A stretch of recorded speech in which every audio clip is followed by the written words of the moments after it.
Hi, my name is Sam Taha.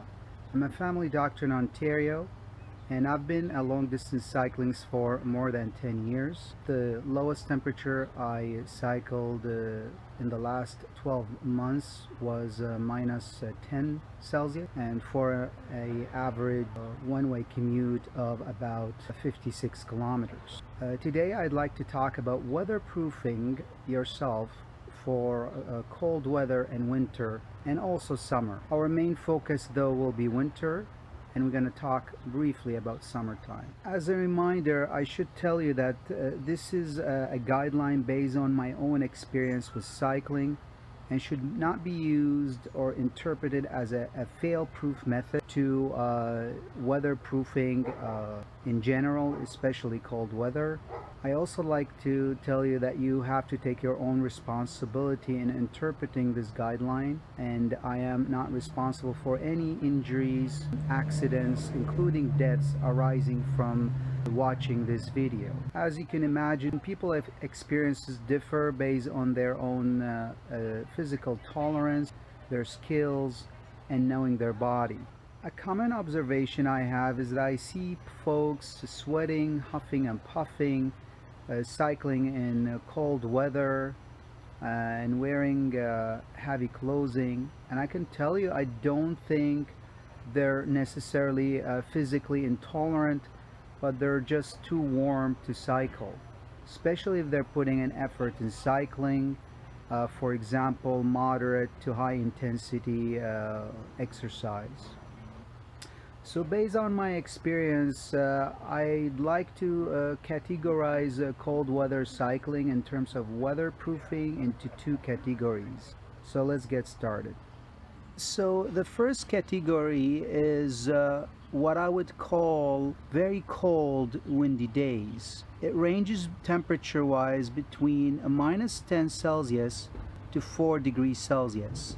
And this is when you have light to moderate wind.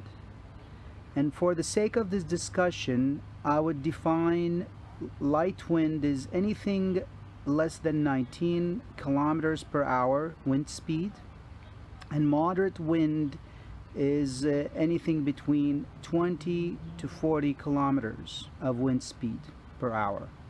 Included in this category is also temperature ranges from 4 to 10 degrees Celsius with moderate wind speed. The second category is what I would call cool, calm days, and they range between 4 degrees Celsius to 10 degrees, usually with light wind speed, or ranging in temperature between 10 degrees to 16 degrees Celsius with moderate wind speed. I did not include other temperature ranges or wind that is more than 40 kilometers per hour, just because I think riding in these conditions requires a lot of experience, and it could be treacherous and not enjoyable for beginners or casual riders. So for the very cold, windy days, I usually use a head cap. An example would be this one. This head cap, as you can see, is thin, and it can easily fit under your helmet. It can also cover your ear if you pull it enough. You can also wear a little bit thicker one, but then you have to adjust your helmet straps.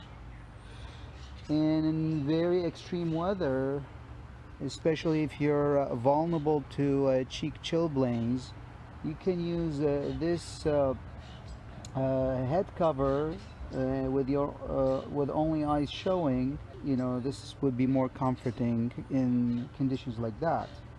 For your eyes, you can use goggles, although I don't prefer goggles. If there is a precipitation in the weather, like snow or rain, it just gets dirty and then you can't see nothing.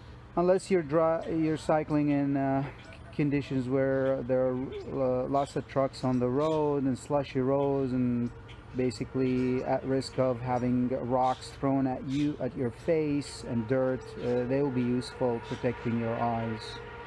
The other item is very important for your top. This is a base layer. So a base layer is made of synthetic fabric. And this is much better than cotton. I do not recommend cotton.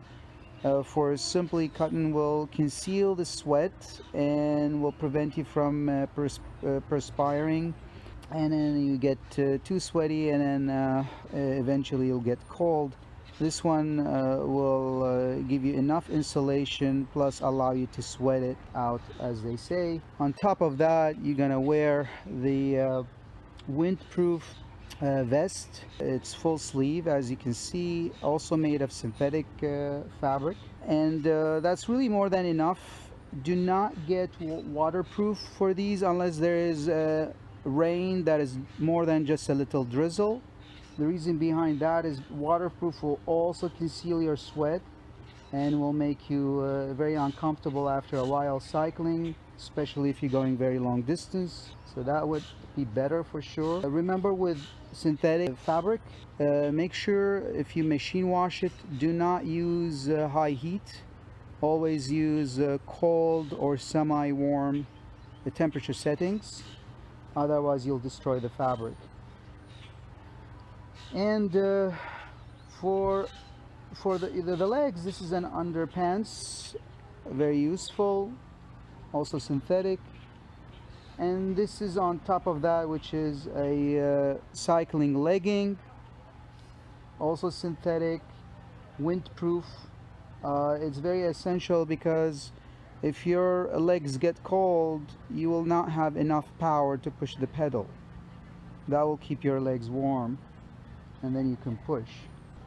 For your feet, you're gonna wear thermal wool socks, and I usually use one pair on top, thermal wool socks, and in the bottom I usually use the standard hiking socks, especially if there's extremes in the weather. For your hands, you can use this heavy duty waterproof insulating gloves. These are the same ones used with snowmobiling.